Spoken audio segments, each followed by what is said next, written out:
Când mă necăjesc, auzi durerile mele, Doamne, către Tine strig.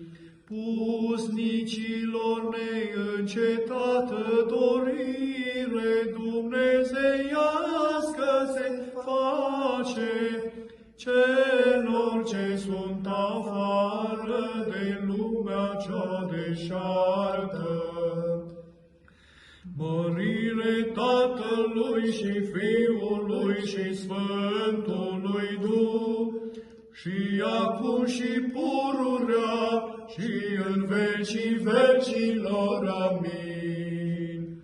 Sfântului Duh, cinste și mărire împreună se cuvine, precum Tatălui și Fiului.